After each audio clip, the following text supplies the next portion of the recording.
Well, Happy New Year, everybody.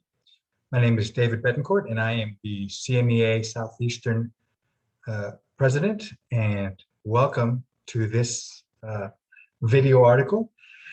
And for many of us, it is an incredibly happy New Year's and an academic year, and that we get to, for many of us, really get to see our students again face to face and do the thing that we were trained to do, worked on for years, and just being able to use our skills again, and it's amazing. And as we all know, during this time, there's still lots of challenges.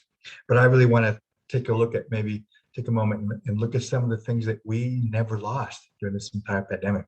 And one of those things was the ability for us as educators to share our music, our desire, our passions, our teaching with our students.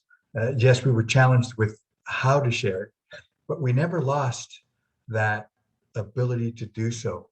And the fact that we have all this in us that we can then give to others and serve our students and our colleagues.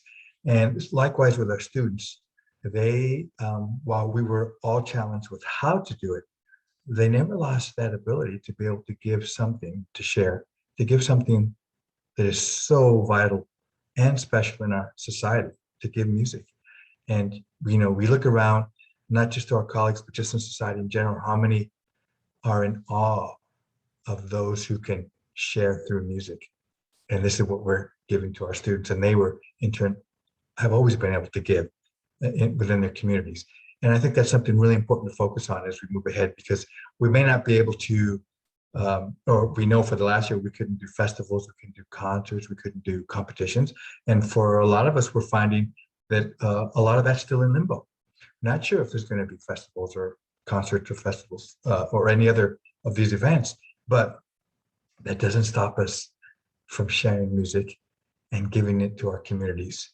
And it sure doesn't stop our students from doing the same. And that's something that I remind them all the time, the gift that they have, that we've been able to help them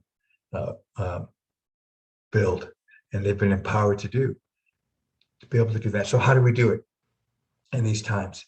How do we create, sort of have small gestures that have huge impact? Well, there's civic and social outreach, of course. We're so used to dealing with cultural outreach, and this is an opportunity for us now to look at civic outreach, whether it's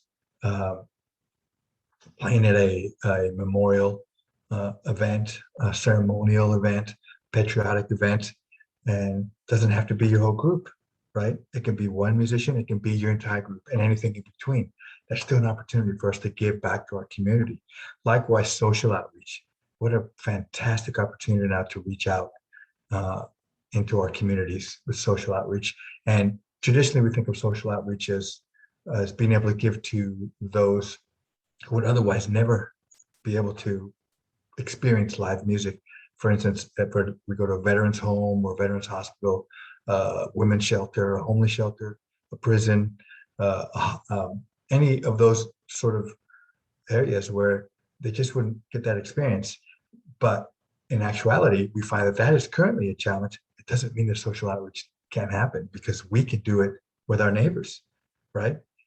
Something that we were able to do here in this neck of the woods is start doing social outreach in the neighborhoods. And so our students would go out and perform on their front yards, in their driveways, and the neighbors would come out and enjoy it. There would be announcements and all this stuff.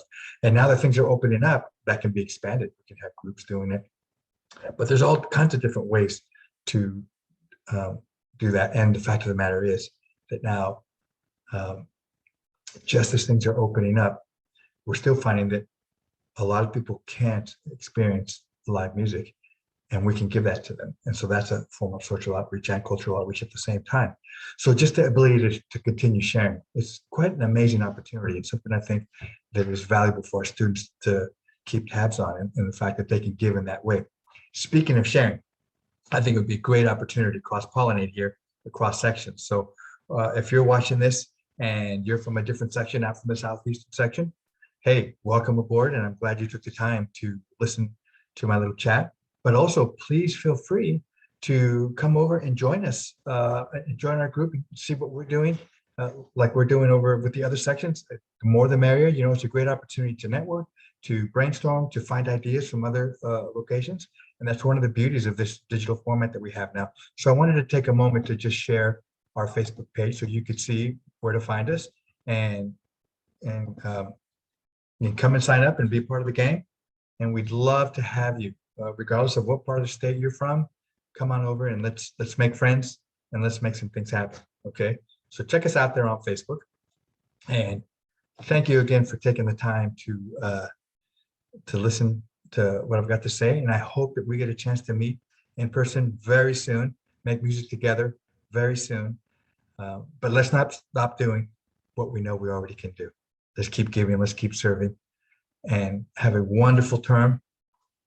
We'll see you again soon. Take care, my friends.